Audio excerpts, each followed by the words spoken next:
we're gonna go ahead and finish the lifted Silverado build. It's a budget build. I bought this truck from a dealership. It was going to auction. I offered him $7,500 for the pickup truck. It was all beat up. I had to replace all the doors, the fenders, things like that. Did get a little crazy though. We threw a 7-inch rough country coil over suspension lift kit. Thing was pretty nice. Also 37-inch Nitto Ridge grapplers wrapped in a set of 22-inch rough country chrome wheels. They look incredible. The truck looks amazing, but we still have some body damage to finish this truck off. But for the rest of this video, I would encourage you to watch from start to finish. It's extremely satisfying. I'm gonna take my truck to my buddy's shop, Ordway's Body Shop. It's in Corunna, Michigan. And we're gonna go ahead and show you guys the process on how to fix the cab corners, how to fix the dents and dings that are on this bed. We're gonna keep this under budget, but still make it look nice and right. This 2017 Silverado half-ton, it's from Arizona, it's rust-free. It's a beautiful truck. Yeah, it's a little beat up, but from the condition that it was when I first purchased it until now is gonna be a dramatic difference, and it's gonna look incredible. So with all that being said, let's head over to the body shop right now, and let's go ahead and get to work.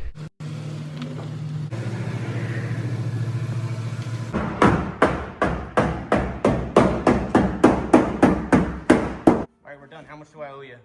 That'd be about 1,000.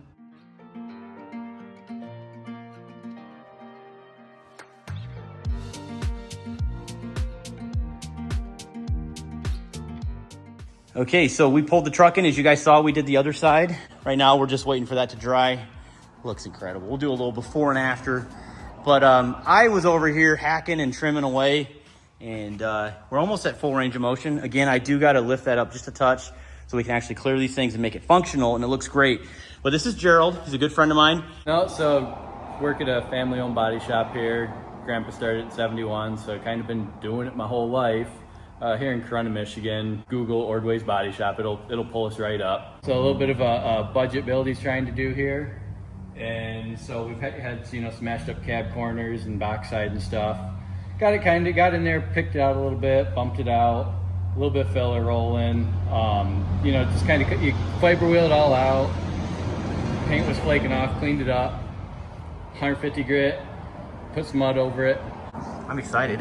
This is really it, man. This is the last piece of the puzzle before we start doing fun stuff to the truck, like, dual exhaust, tuning, Sells the muffler right off it. Make her loud. Oh, they've got these little drain plugs in here, and they work awesome for access holes up in here. And this steel, they aren't very thick on these cab corners. It doesn't take a ton to start moving them. And then you just kind of work it a little bit, and before long, a little bit here, a little bit there. A good bump job is key to good filler work. You can fill anything with Bondo, but it takes a long time, and it's not going to be a good job when it's done. And it'll fall out eventually. It'll fall out eventually. And I don't like sanding Bondo, so I tried to put as little in it as possible. I say you're doing a fine job. I appreciate that. We're going to leave it like that, though. Yeah, I like it. It's got kind of a unique, crackle paint look there. I think it's going to become a new thing. A crackle paint. I like it. Yeah. Kind of like, what do they call the ceiling? The speckles? Spackle or something. I'm not an interior guy. It's the spackle job. Yeah.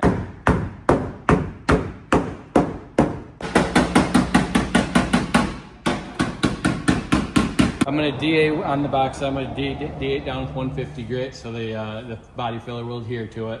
The cab corner I'm actually going to take off with a fiber wheel, which is that orange little pistol grip grinder down there. Take that off because the paint's all cracked on there, and if you try to do any mud work over that, it's not going to stick and it's not going to last.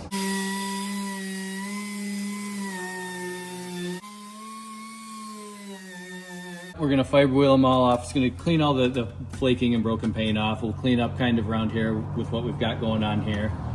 And that way, we aren't going to deal with any sort of adhesion issues or anything like that when it comes to putting our filler in there. It gets all that broken because, if the paint don't stick, nothing you put on top of it's going to either.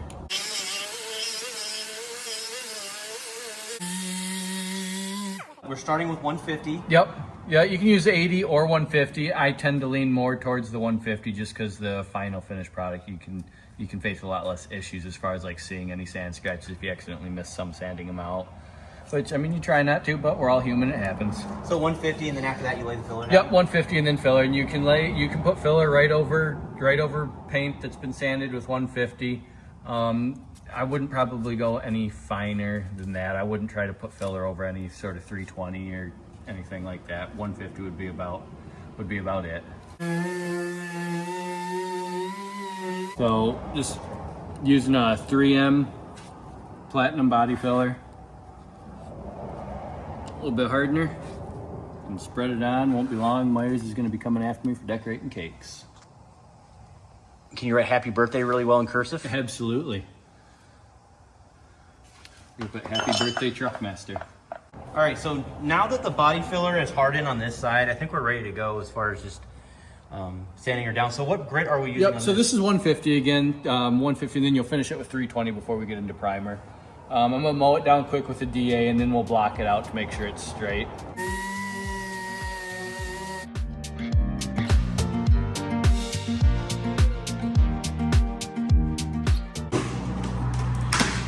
All right, so we are putting wheel flares on this truck. They're just standard, nothing special.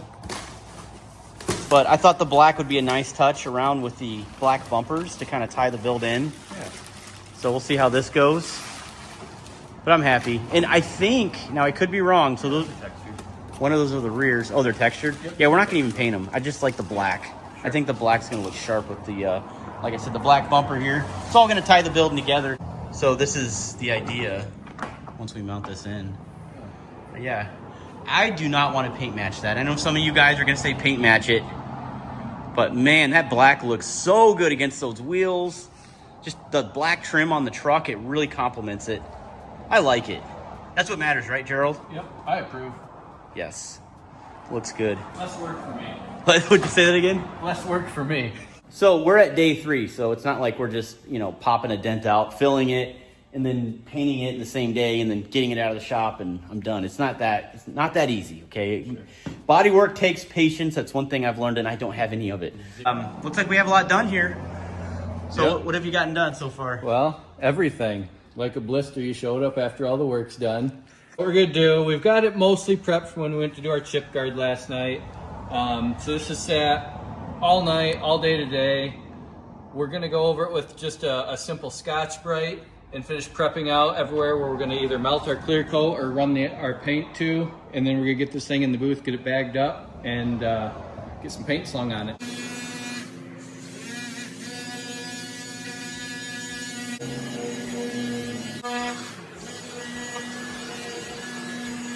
Yeah, I was just saying this Milwaukee DA is sweet. This is so cool. What, 150 bucks? Yeah. Not bad. Yeah, not bad. Totally worth it.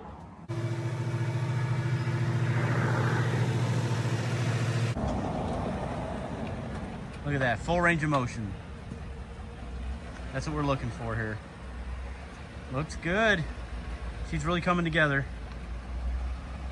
All right, so now we're gonna go ahead and just put it in the paint booth, and we'll go ahead and start prepping it.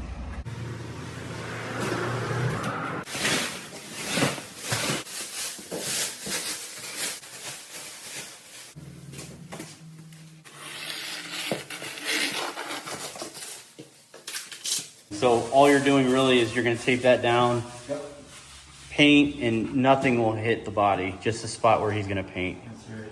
Man, that saves a ton of time. I think you got this done in like, not even 10 minutes. We won't tell everybody that. that went quick. All right, so where are we at in the project? So we're getting ready to wipe it down. We'll wipe it down one more time with the same dirt remover that we did before. And then we'll hit it with wax and grease remover. Then we're gonna mix up sealer and base coat and get spraying. So here we're pulling up paint code for this truck that we got going. It's paint code 636R Switchblade Silver. GM's been doing it forever. But as a painter, this is what you can contend with. These are all the same color, but what they call different variants. And so when you have a vehicle roll in, you gotta figure out which one's gonna match the best. And these are all based off actual matches that they have had, 2 vehicles. So there's 12 of those, so there's 17 variants of this color. I've been doing this long enough, I know that that's the one that's always gonna hit the best for me. So that's the one that we're gonna end up going with. And we're gonna let Josh mix this up, so if it doesn't match, that's on him. It's not fair. So it's just mixing the paint right now? Yeah, it mixes every single toner. This with the click of a button is so nice. And if you don't mix this, then that sparkle settles and then your toner isn't going to mix to the proper color.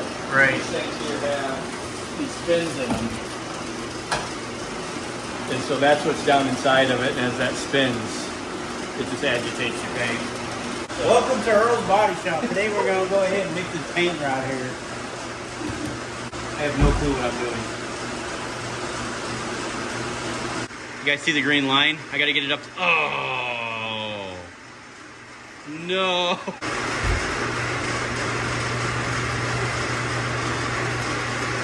This is hard. Done yet? No. I just got one done. Uno. It showed I overpoured though. All right, so day one on the job, I've been fired completely for overpouring. Sorry. All done. We gotta redo it. I'm not kidding. Fired.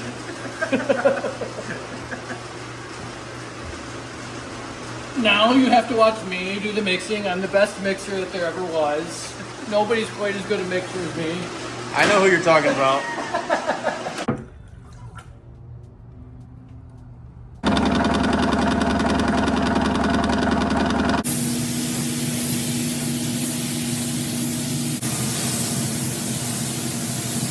What we've got here, we've got the first coat of base down. We're going to tack rack this off to wipe off any metal flake that might have settled on this. Then we'll put down a color blender, and then that way we can finish running our blend on this thing before we go clear coat.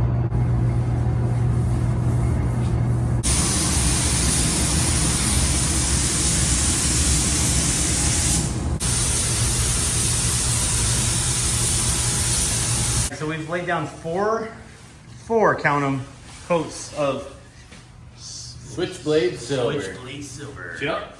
So that's all dried. You've already tack cloth everything. Yep, good to go. We're gonna get rain spray some clear on this one. We're gonna be using Shopline JC 630. It's a really, really good polyurethane clear, but it's still it's budget friendly. Yes, that's what we're trying to go after anyways.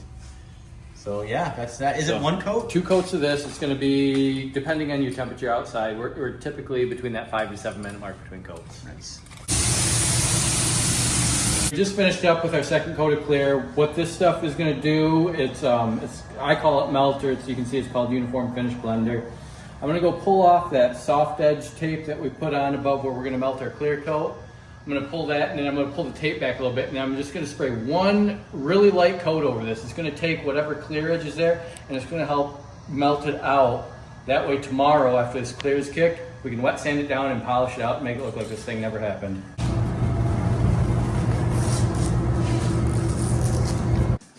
It's our first time walking in here from last night. Spider. Looks good. I think it's gonna look great. I think it's gonna look amazing.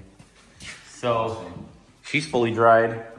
Stayed relatively toasty in here last night. Chuck. So yeah, I think we're good. We're gonna go ahead and I guess what are we gonna do next? Get it unmasked. And we're gonna go up. We're gonna wet sand it down with a little bit of 2000 again, and then 3000. Hit it with the polishing wheel. She's gonna look right as rain. We'll see how it turns out when I'm completely done with it, but so far I am very happy. Right, so she's out of the booth here.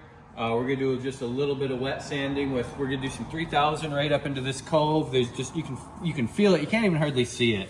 You can just feel a little bit of almost overspray feel where we prepped it with 2000 for that clear coat to kind of go up over that edge. We're gonna sand it back, and then we're gonna polish it with, we're just gonna use just a foam pad, and we're just gonna use, I like Wizard's Mystic Cut Compound. That's what I tend to use for most of the heavy cutting. And then the Shine Master is just a nice sealant. And we'll wipe it down with some mist and shine when we're done to get any sort of extra compound residue off, and it's gonna look great. Well, we're done, and man, I mean, I'm gonna take it home and clean it up and show you guys the final product, but we're done, and it looks amazing. Yeah, you guys might see that truck in my video. Stay tuned. Anyways, this is better than I could have ever imagined. Good. Ever. Turned out good. Like, I honestly didn't think it was gonna look this good. So thanks. I'm offended. Thanks, man. I Not a appreciate it. problem. Happy to help. Check them out, guys. It was a good time. Ordways Yep. Body Shop Yep. in Corunna, Michigan. Yep. They do some fantastic work. Another hardworking company out here, just making a living and treating people right. Yep, So trying thank to you help so people much. out. Absolutely. I'll leave their information in the description if you guys want to get some work done from them. Really good people here. But we're going to load this on the trailer right now.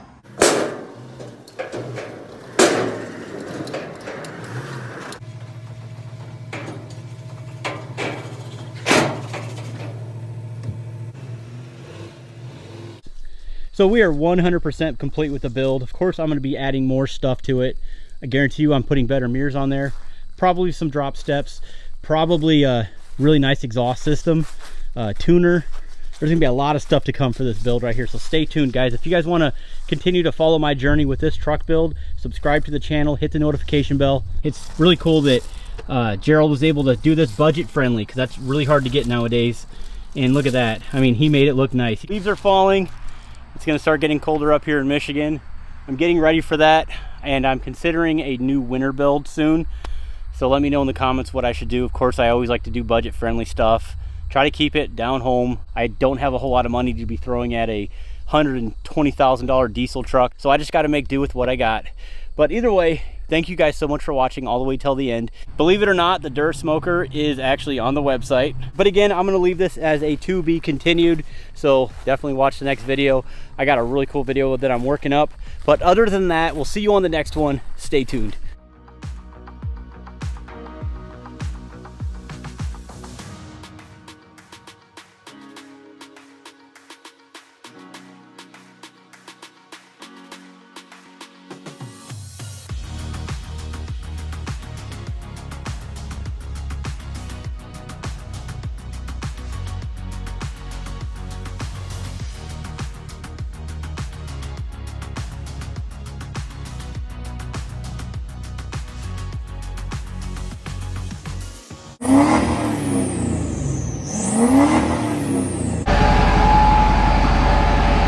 Some folks say that barbecue is an art. Some folks say that barbecue is a science. Well, I say barbecue is raw diesel power, baby. Howdy, y'all. Earl here. And let me tell you something. The barbecue game will never be the same again. Now, I done invented the world's first Durasmoker. That's right. I took this old rusty meat smoker off my porch, bolted it down to the hitch of my Duramax, and piped it right to my exhaust system. And you heard that right. While y'all are out there bumming propane and charcoal like peasants, I'm smoking my meat with 100% premium diesel powered exhaust heat. Now other smokers, they take hours to heat. But the Durasmoker, buddy, I hit that gas pedal once and boom, instant 1,000 degrees of good old Cummins killing Duramax heat. Now this is after my little test drive that I did before I started this little infomercial right here. We got a hot dog ready to go. Let's see what she tastes like. A little charcoaly, but that's all right. Maybe just a little bit of diesel exhaust soot. Delicious. But don't worry, this ain't no backyard hack job. I hired a team of world-class scientists and developers to craft this masterpiece. Man, they told me that it was unsafe, it was unhealthy, maybe a felony. But all I heard was science talk for genius. And I'll tell you what, nothing sounds like freedom like a 9-blade turbo barreling through the exhaust of my Duramax right through a meat smoker. You can own one of these Durasmokers for the low price of $999.99. That's right, that's less than 10 grand. Folks, you can't even buy a set of forged wheels for that anymore, but you can buy this, the future of barbecue. The other great thing about my Durasmoker is it's portable. Tailgate parties, not a problem. I'm talking weddings, funerals, baby showers. Heck, I could smoke a brisket in the Taco Bell drive-thru if I really wanted to. Look, people told me, Earl, this is dangerous. Earl, this is illegal. Man, I was sitting in the parking lot at Costco giving out free samples and people were saying it tastes like soot. But does your old meat smoker get 1,000 foot-pounds of torque? I don't think so. Warning, Durasmoker may void warranty, poison your friends, attract EPA, and permanently smell like diesel fuel. Results may vary. Hot dogs not included. So what are y'all waiting for? Get yours today at truckmasterdiesel.com. But this right here is the Durasmoker, where diesel power meets barbecue power, baby.